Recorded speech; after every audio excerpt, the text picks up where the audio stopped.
The morning of January 17th, 1945, 36 degrees below zero at 24,000 feet over the German-Polish border, Santo Magliocca hung suspended beneath the belly of a B-24 Liberator nicknamed Sloppy but Safe, curled into a fetal position inside a rotating sphere of plexiglass and aluminum, exactly 3.5 feet in diameter. His breath crystallized instantly in the thin air. His feet rested in stirrups. Twin 50-caliber Browning machine guns protruded between his knees. The barrels pointed downward through the clear bubble into 6 miles of empty winter sky. This was Santo's first combat mission. The 451st Bombardment Group, 15th Air Force, based at Foggia, Italy, was heading for an oil refinery at Odatal.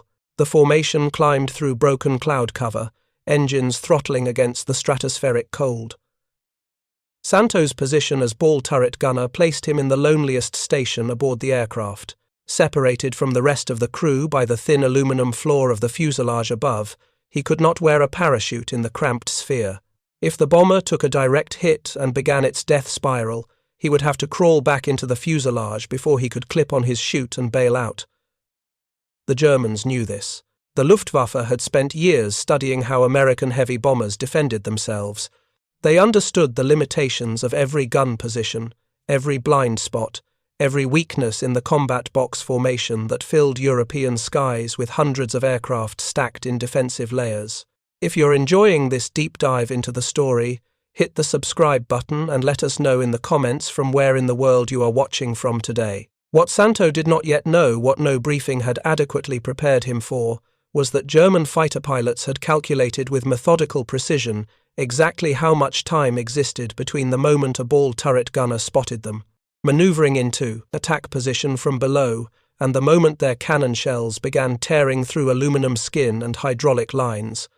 The mathematics were unforgiving. At combined closing speeds exceeding 500 miles per hour, reaction time compressed into seconds. The Luftwaffe had systematized their approach. They knew the ball turret represented the bomber's primary defense against attacks from beneath. They knew the gunner had 360-degree rotation and 90-degree vertical traverse. They knew his field of vision. They knew his 250-caliber machine guns could fire 650 rounds per minute each when properly fed. And they knew that if they approached correctly, used the sun and cloud cover, timed their dive and pull-up with precision, the interval between detection and engagement could be reduced to a window so narrow that even the most alert and experienced gunner would struggle to track, acquire, and fire effectively before German cannon found their mark. The tactical question was not whether the ball turret gunner would see them. The question was whether he would see them in time. The consolidated B-24 Liberator entered operational service with the United States Army Air Forces carrying a defensive armament philosophy born from hard lessons learned in the skies over occupied Europe. Unlike the strategic thinking of the 1930s, which had confidently predicted that massed bombers could penetrate enemy airspace without fighter escort, actual combat revealed a different reality. Bombers needed guns, many guns, positioned to create interlocking fields of fire that would theoretically prevent enemy fighters from approaching close enough to deliver fatal attacks. The B-24H model that became standard in 1944 carried 10 50-caliber Browning M, 2 machine guns distributed across multiple positions, 2 guns in the powered Emerson nose turret, 2 in the Martin dorsal turret positioned behind the cockpit, 2 in the consolidated tail turret, 2 manually operated waist guns, 1 on each side of the fuselage, staggered to give the gunners room to operate without colliding during violent maneuvering, and 2 guns in the Sperry ball turret, suspended beneath the bomber's belly like a glass and steel womb containing a single man whose job was to defend the aircraft from the most dangerous avenue of approach. The ball turret existed because Luftwaffe fighter pilots had discovered early in the air war that attacking heavy bombers from below offered significant tactical advantages. Anti-aircraft fire from the bomber formation's own guns was less concentrated in the ventral position. The bomber's structure itself created blind spots that waist gunners could not adequately cover, and the physics of aerial gunnery meant that a fighter approaching from below could pull up into a climbing attack that presented a more difficult deflection shot for defensive gunners trying to track him. The Sperry Corporation designed their ball turret to eliminate this vulnerability. The installation process on a B-24 differed from the B-17 Flying Fortress due to the Liberator's tricycle landing gear configuration.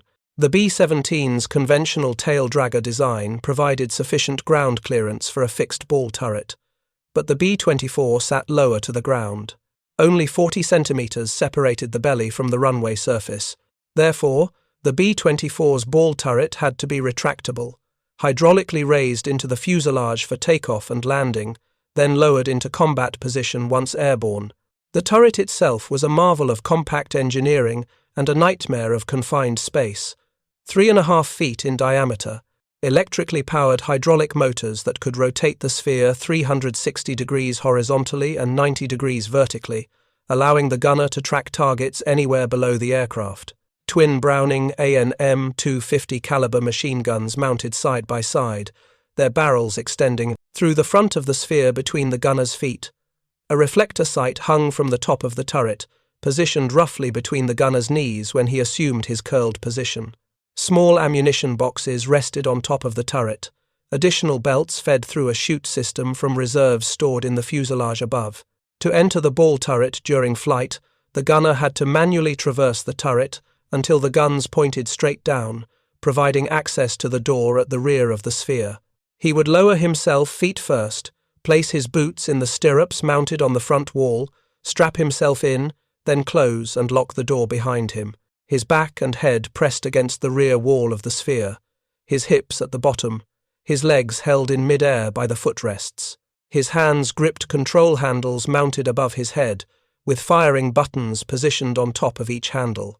The Sperry K4 computing gun sight automatically calculated deflection even when the gunner, swinging inverted below the aircraft, lost spatial orientation and could not determine which direction he faced relative to the bomber's flight path. This was the position Santo Magliocca occupied on his first mission. At 18 years old, selected for ball turret duty because his small build fit the cramped dimensions. Like thousands of other young men trained at gunnery schools across the United States, Santo had spent weeks learning to track fast-moving targets, to estimate range and closure rates, to compensate for the movement of his own aircraft while engaging fighters approaching from every conceivable angle. The training emphasized quick target acquisition, smooth tracking, controlled bursts to conserve ammunition. The instructors taught them that the ball turret represented one of the most critical defensive positions on the bomber, that German fighters feared the concentrated firepower of properly defended formations, that disciplined gunnery could break up attacks, send enemy fighters diving away trailing smoke. What the training could not fully convey was the psychological reality of hanging alone beneath a bomber at altitudes where the temperature reached 40 degrees below zero, where the air was so thin that hypoxia could creep in unnoticed, where a direct hit from German 88mm anti-aircraft artillery could transform the aircraft into an expanding fireball in a fraction of a second, and where the isolation of the ball turret position meant that if the hydraulic system failed, or if flak fragments jammed the rotation mechanism, the gunner could become trapped in his glass sphere with no possibility of escape if the crew had to bail out. The men who flew as ball turret gunners understood these risks. They accepted them because the job demanded it, because the strategic bombing campaign over Germany required bombers to penetrate deep into defended airspace, and those bombers required defensive firepower, and that firepower required men willing to occupy the most exposed and vulnerable positions on the aircraft. The ball turret gunner was not merely a weapons operator. He was the bomber's eyes looking downward into the killing zone, where Luftwaffe fighters gathered like predators circling beneath a wounded animal, waiting for the precise moment to strike. By late 1944, the Luftwaffe had refined its tactics for attacking American heavy bomber formations into a systematic science born from years of brutal combat over the Reich. German fighter pilots no longer relied on improvisation or individual courage alone. They employed coordinated tactics developed through careful analysis of bomber defensive capabilities, tested in combat, modified based on results, and disseminated through the fighter force as standardized doctrine. The fundamental challenge facing Luftwaffe pilots was clear. American bomber formations flew in combat box configurations specifically designed to create overlapping fields of defensive fire. A typical combat wing might consist of 54 B-17 seconds or B-24 seconds, arranged in staggered elements, each aircraft positioned to support its neighbors with interlocking gun coverage. Every approach vector presented defensive guns. Attacking from the front exposed fighters to nose turrets, top turrets, and potentially waist guns if the bomber formation turned toward the threat. Attacking from the rear meant facing concentrated fire from tail gunners across multiple aircraft. Attacking from the sides brought waist gunners and potentially top turret gunners into action. The mathematics of firepower were intimidating. A 54-plane combat box could theoretically bring more than 700 heavy-caliber defensive machine guns to bear against attacking fighters. In practice, not every gun could engage every target. Firing angles were limited. Gun positions had blind spots. Pilots could mask their gunners' fields of fire through maneuvering, but the defensive concept remained sound. Make every approach dangerous. Force enemy fighters to accept significant risk, regardless of attack geometry. Attrite the fighter force through cumulative defensive fire across hundreds of missions. German tactical doctrine evolved to counter this defensive philosophy. The Luftwaffe discovered that attacking from below and ahead of the bomber formation offered the best combination of reduced defensive fire and effective gun platform stability for the attacking fighter. The approach required careful timing and precise execution. Fighters would position themselves several thousand feet below the bomber stream, using altitude separation and sometimes cloud cover to mask their presence during the setup phase. They would accelerate to build speed, then begin a climbing attack from approximately 45 degrees off the bomber's nose, pulling lead to account for the target's forward motion. This attack geometry created multiple advantages. First, it presented a difficult deflection angle for bomber gunners trying to track the attacker.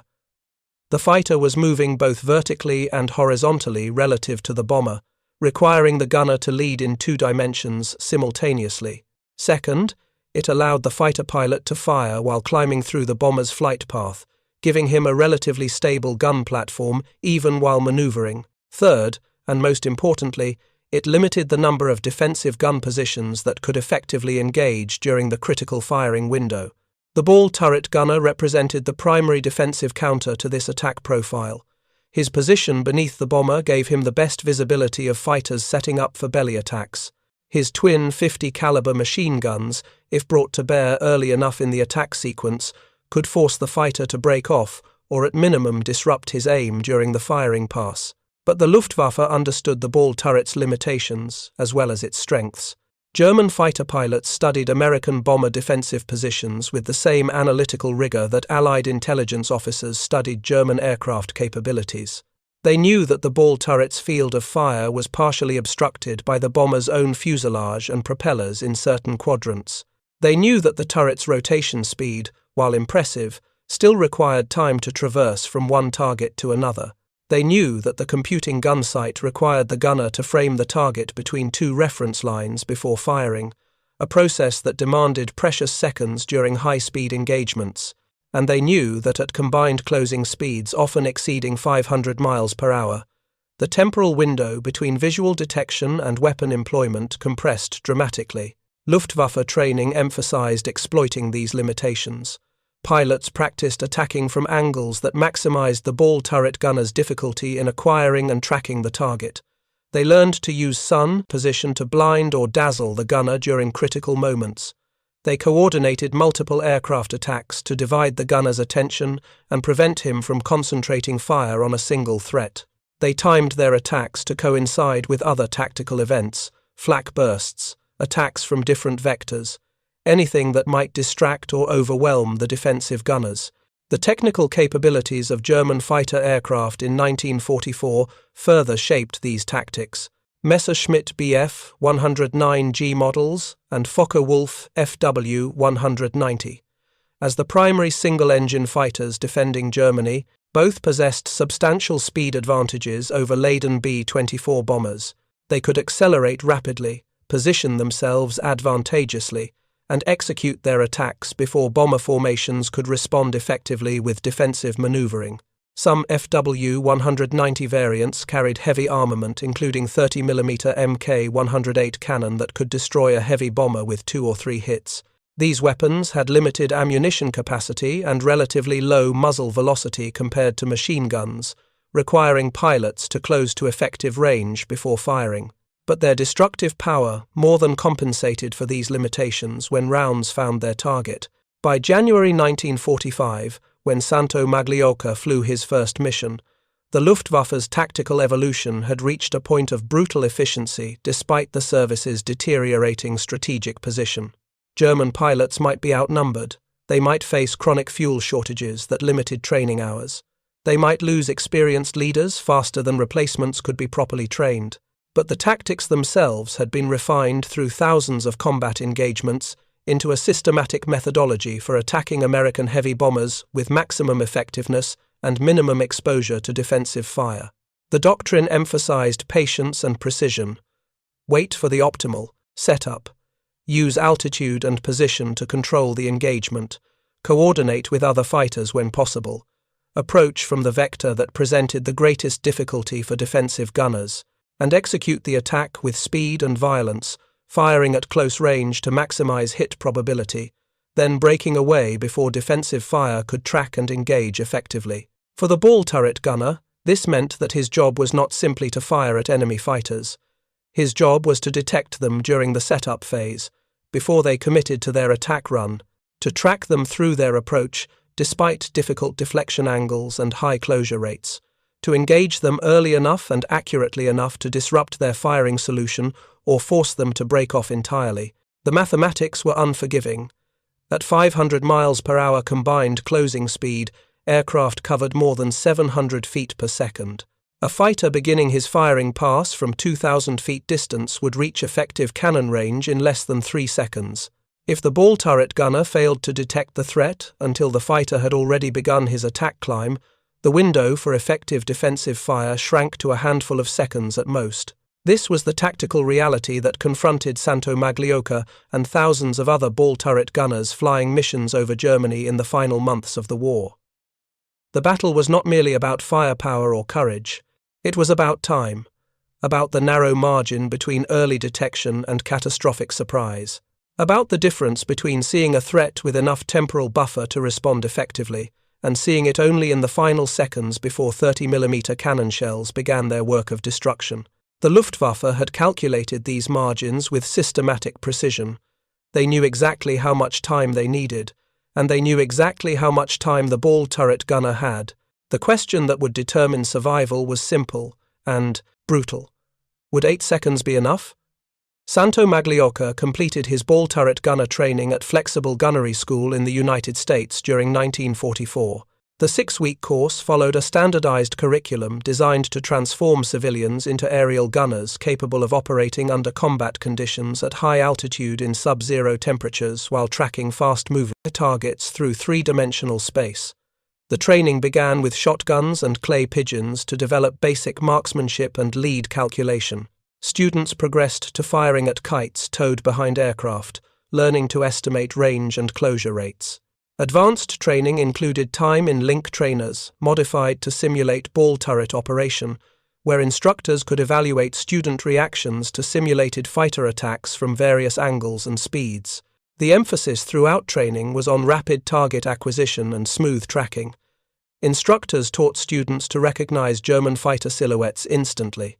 Messerschmitt Bf 109 with its characteristic angular fuselage and inverted gull wings, Focke-Wulf FW 190 with its radial engine cowling and broad chord wings, Junkers Ju 88 twin-engine fighter bomber with its distinctive glazed nose.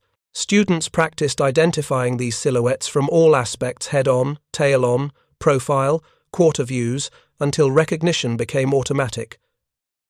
Speed was everything. At combined closing velocities that could exceed 600 miles per hour during head-on attacks, hesitation meant death. But no training could fully replicate the psychological reality of actual combat. The isolation of the ball turret position, the bone-deep cold at 24,000 feet where temperatures routinely dropped to 40 degrees below zero despite electrically heated flight suits, the constant engine vibration transmitted through the turret mounting, the awareness that a single 88mm flak fragment could jam the turret's rotation mechanism, trapping the gunner in his glass sphere with no means of escape if the crew had to bail out. The knowledge that if hydraulic pressure failed, the turret could not be rotated manually to position the door for exit. The understanding that ball turret gunners who became trapped during emergency landings faced a choice between being crushed when the bomber's belly struck the runway or being shot by their own pilot to spare them that death. Santo arrived at Castellucci airfield near Foggia, Italy, in early December 1944 as part of the 727th Squadron, 451st Bombardment Group, 15th Air Force. The 15th operated from a complex of airfields around Foggia that had been captured from German forces during the Italian campaign. From these bases, American heavy bombers could reach targets throughout southern Germany, Austria, Czechoslovakia, and Romania.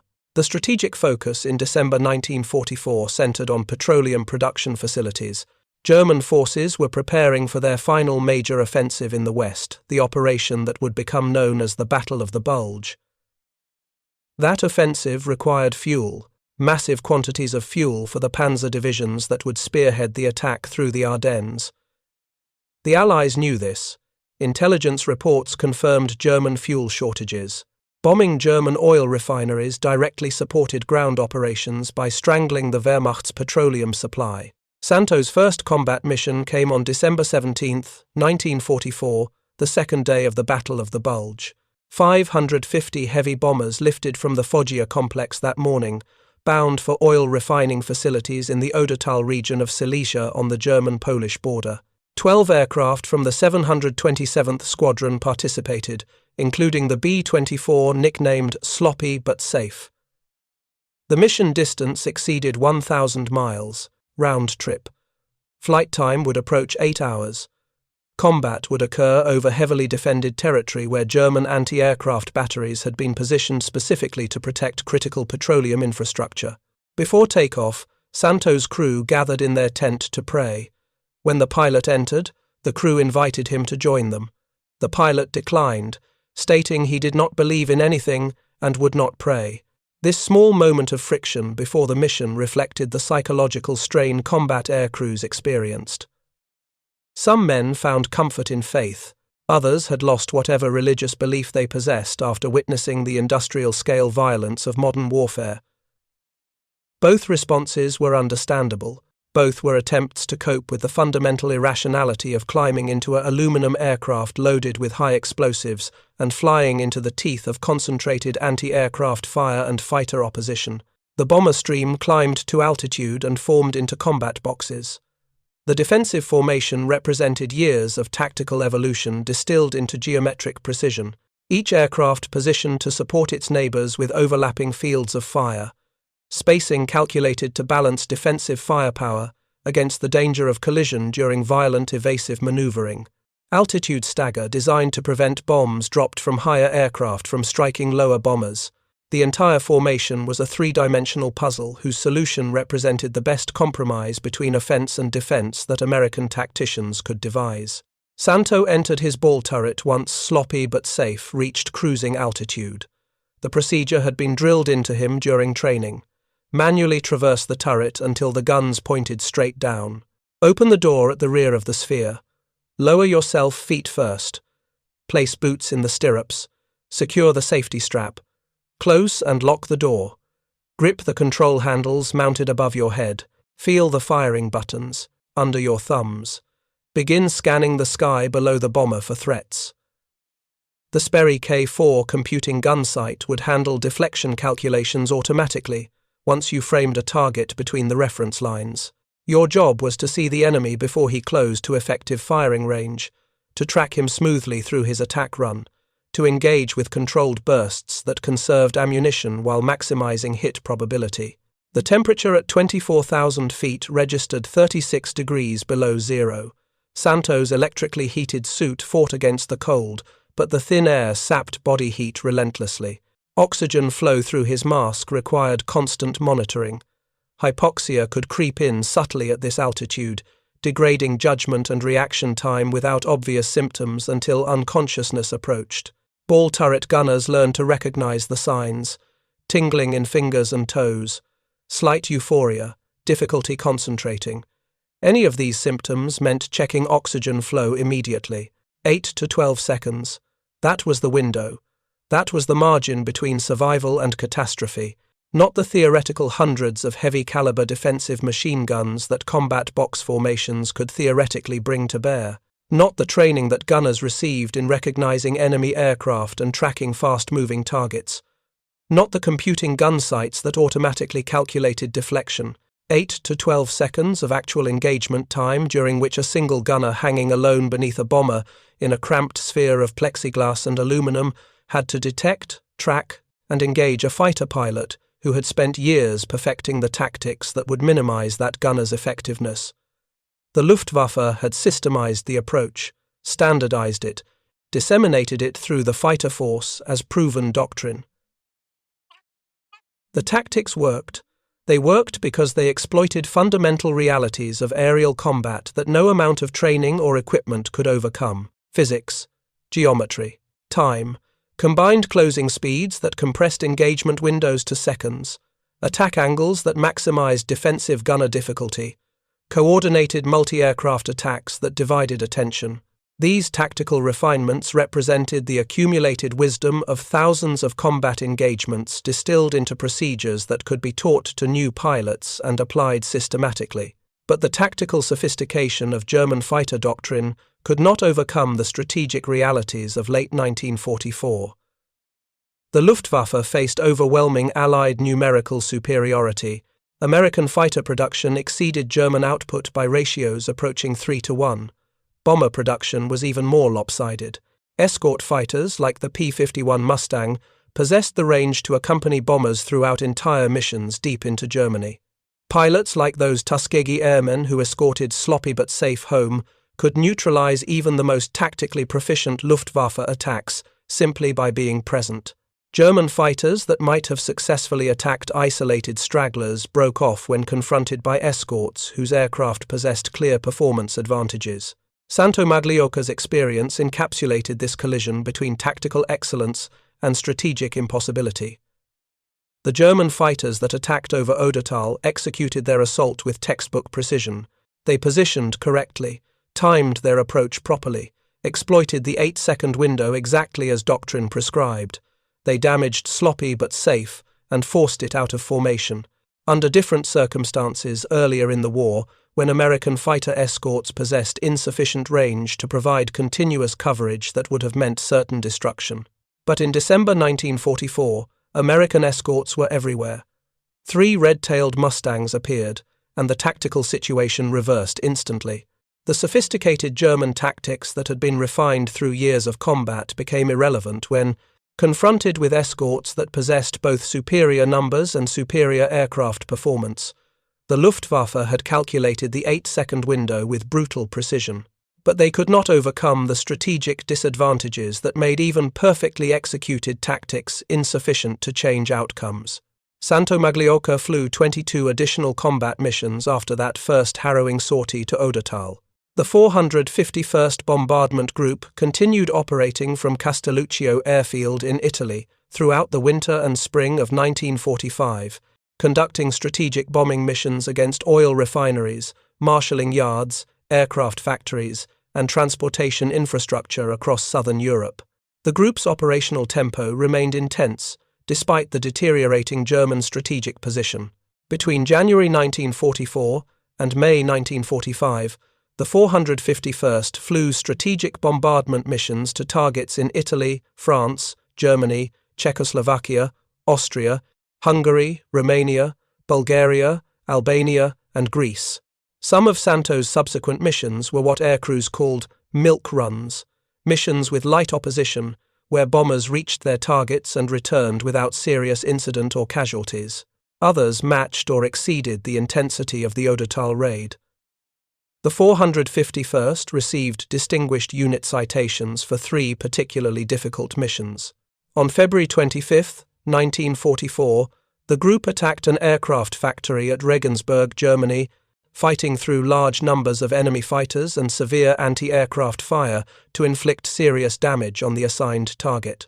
On April 5, 1944, they struck oil refineries and marshalling yards at Ploiești, Romania, the critical petroleum production facility that supplied much of Germany's fuel. On August 23, 1944, they bombed an airdrome at Vienna, Austria, again encountering heavy fighter opposition and concentrated flak. The casualty statistics for heavy bomber crews flying from Italy tell a sobering story. Out of approximately 125,000 aircrew members who served with the 8th and 15th Air Forces, over 57,000 were killed in action, a 46% fatality rate. More than 26,000 additional airmen were wounded. Approximately 20,000 became prisoners of war. The mathematics of survival were brutally simple. In 1942 and 1943, it was statistically impossible for bomber crews to complete a 25-mission tour in Europe.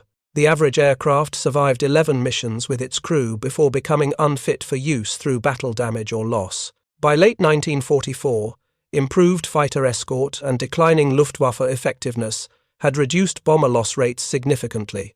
The average monthly loss rate for 8th Air Force heavy bombers fell from 5.1% in 1943 to 1.9% in 1944. But even reduced loss rates meant that every mission carried real risk. Santo remained acutely aware throughout his tour that the bomber formation he flew with regularly included aircraft that would not return. The 451st lost bombers on missions throughout their operational period. Crews watched friends die, saw aircraft explode from direct flak hits, witnessed mid-air collisions like the one Santo observed over Odatal, counted parachutes from stricken bombers and wondered whether the men who bailed out would survive as prisoners or die during the bailout or landing. The psychological strain of repeated combat missions accumulated across the crew. Each mission meant climbing back into the aircraft, knowing that German anti-aircraft batteries would fill the sky with exploding shells calibrated to detonate at bomber altitude, that Luftwaffe fighters might attack despite American escort presence. That mechanical failure could occur at any moment. That a single catastrophic event could transform the aircraft from a functioning machine into a falling coffin in seconds. Santo's crew, aboard sloppy but safe, developed the close bonds typical of men who repeatedly faced death together. They relied on each other absolutely. The pilot's skill in formation flying and aircraft handling, the navigator's precision in plotting courses, the bombardier's accuracy in identifying targets and releasing ordnance, the gunner's alertness and marksmanship. Each man's competence directly affected every other crew member's survival probability. This mutual dependency created relationships deeper than ordinary friendship. These men had seen each other under conditions of extreme stress, had witnessed each other's fear and courage, had trusted their lives to each other's professionalism dozens of times across dozens of missions. After completing his 23-mission tour, Santo returned to the United States in June 1945, along with the rest of the 451st Bombardment Group. The unit was inactivated on September 26, 1945. The men dispersed to civilian life. Most, like Santo, rarely discussed their wartime experiences in detail. The reasons for this reticence varied. Some found the memories too painful to revisit. Others felt that civilians who had not experienced combat could not possibly understand what they had witnessed and endured. Many simply wanted to move forward rather than dwelling on a past marked by violence and loss. Santo eventually became active in local politics in Bridgeville, Pennsylvania, serving on borough council. He made friends easily throughout his life. Colleagues who knew him in his later years described him as gregarious, warm, and approachable. Only those who heard him speak about his wartime service understood the experiences that lay beneath that friendly exterior. Decades after the war, Santo recounted his memories to journalist Bob Podurgiel. The details remained vivid.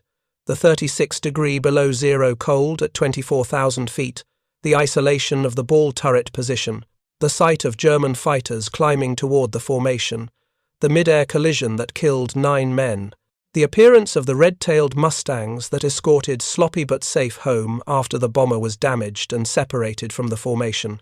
Santo mentioned that he always felt tempted to hug any Tuskegee airman he encountered after the war. Those 3 fighter pilots who stayed with his crippled bomber probably saved his life and the lives of his crew. The intervention represented more than tactical support. It embodied the larger strategic reality that ultimately decided the air war over Europe. American numerical superiority. Superior fighter aircraft. Pilots trained thoroughly enough to extract maximum performance from their machines, industrial capacity that could replace losses faster than the enemy could inflict them. Santo lived to age 92, passing away in 2017. His survival through 23 combat missions represented both skill and fortune. Skill because competent ball turret gunners who maintained alertness and tracked targets effectively increased their aircraft's defensive capability. Fortune because even the most skilled gunner could not prevent a direct flak hit or guarantee that his bomber would not be selected as a target by German fighters on any given mission. The randomness of aerial combat meant that survival often came down to being in the wrong place or the right place at the critical moment. Santo happened to be in the right places often enough to complete his tour and return home. Thousands of other ball turret gunners were not as fortunate. The tactical problem that Santo Magliocca confronted over Odatal on December 17, 1944, the 8 to 12 second window between detecting attacking fighters and effective engagement, was not unique to that mission, that target, or that bomber group. It represented the culmination of tactical evolution by both sides across years of increasingly sophisticated aerial warfare. The Luftwaffe had systematically analyzed American bomber defensive capabilities and developed attack profiles designed to exploit specific vulnerabilities. American forces had responded by improving defensive armament, refining formation tactics, and most critically, deploying long-range fighter escorts capable of neutralizing German tactical advantages through superior aircraft performance and overwhelming numbers. The temporal compression of engagement windows reflected fundamental physics that no amount of training or equipment could overcome. At combined closing speeds exceeding 600 miles per hour during some attack geometries, aircraft covered more than 880 feet per second. A fighter beginning his attack run from 2,000 feet distance reached effective cannon range in approximately 2.5 seconds. If the ball turret gunner failed to detect the threat until the fighter had already committed to his attack, defensive fire had perhaps 3 to 5 seconds to track, engage, and damage or destroy an aircraft that was deliberately maneuvering to spoil aim while closing at combined speeds that made accurate fire extraordinarily difficult. German pilots understood these mathematics intimately. They trained to exploit them. Attack from below and ahead to present the most difficult deflection angle for defensive gunners. Use sun position to blind or dazzle gunners during critical moments. Coordinate multiple aircraft attacks to divide gunner attention. Execute the firing pass quickly and break away violently to minimize exposure to defensive fire. These tactics worked. They worked because they were grounded in realistic analysis of what was actually possible rather than theoretical calculations about defensive firepower. A bomber might theoretically bring hundreds of machine guns to bear through formation mutual support, but in practice, during the critical seconds of an actual attack, only a handful of guns could effectively engage any single attacking fighter, and if that fighter approached correctly, timed properly, and executed professionally, even those few guns faced severe challenges in tracking and hitting a small, fast-moving target maneuvering in 3 dimensions. But tactical excellence could not overcome strategic disadvantages of the magnitude Germany faced by late 1944. American industrial production had reached levels that seemed almost incomprehensible. From 1941 through 1945, American industry delivered more than 276,000 military aircraft. That total was sufficient not only for United States Army, Navy, and Marine Corps requirements, but also for allies, including Britain, Australia, China, and Russia. From 1943 onward, America produced more planes than Britain and Russia combined, and more than Germany and Japan together between 1941 and 1945.